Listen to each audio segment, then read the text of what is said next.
ఇప్పుడు మనకు original documents ఇవ్వరంట. బిడ్డలకి మీరు పెళ్లిళ్ళు చేసి కట్నాలకి వచ్చే వాళ్ళకి మీరు ఆడబిడ్డలకి పసుపు కుంకాల కింద మీరు ఏమి ఇస్తారు? జెరాక్స్ పేపర్లు ఇస్తారా? జెరాక్స్ పేపర్లు ఇస్తే వాళ్ళు ఒప్పుకుంటారా? నమ్ముతారా? సోషల్ స్ట్రక్చర్ కూడా పాడైపోతుంది.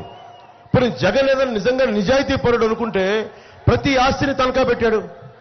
25,000 కోట్ల రూపాయల ఆస్తుల్ని ఒక్క వైజాగ్లోనే 25,000 కోట్ల రూపాయల ప్రభుత్వ ఆస్తులను తనఖా పెట్టాడు ఒక విశాఖపట్నంలోనే. నేను రాష్ట్రం అంతా చెప్పట్లా. నిన్ను ఎలా నమ్ముతావు? నిన్ను కేంద్ర ప్రభుత్వం ముసాయిదా పంపించింది. ఇది పనిచేస్తుందా లేదా, చెడు మంచి చెడు విచారించమని, అంతేగాని అమలు చేయమని కేంద్ర ప్రభుత్వం చెప్పలా.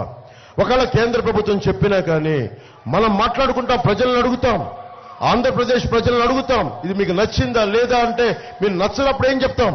కేంద్ర ప్రభుత్వానికి చెప్తాం, ప్రజలకు నచ్చలేదు, మేము దీన్ని తిరస్కరించమని చెప్తాం, దయచేసి మేము తిరస్కరిస్తున్నామని చెప్పాలి. కానీ జగన్కి దీంట్లో చాలా లాభం కనిపించింది. ఏ హక్కులు లేకుండానే ఇళ్లలోకి వచ్చి మన ఆస్తులు లాక్కుంటా ఉన్నారు. దొంగ చేతికి తాళాలు ఇచ్చినట్టు అవుద్ది. మనం కూర్చోబెట్టి మీరు ల్యాండ్ టైటిలింగ్ యాక్ట్ మనం ఒప్పుకుంటే లాయర్లకే సంబంధం లేదంట. ఏదో మీ ఇల్లుని ఎవరన్నా కబ్జా పెడితే పోలీస్ స్టేషన్కి వెళ్ళి నెక్స్ట్ వెళ్ళి గవర్నమెంట్ ఆఫీసర్ దగ్గరికి వెళ్ళాలంట. గవర్నమెంట్ ఆఫీసర్ మీ మనిషి అయితే మాకెక్కడ న్యాయం చేస్తాడు? కోర్టుకి వెళ్తే కానీ ఇప్పుడు జిల్లా కోర్టులకు వెళ్ళడానికి లేదు, స్థానిక కోర్టులకు వెళ్ళడానికి లేదు, హైకోర్టుకి వెళ్ళాలంట. మన ఆస్తిని ఎవరన్నా దోచేస్తే హైకోర్టుకి మీరు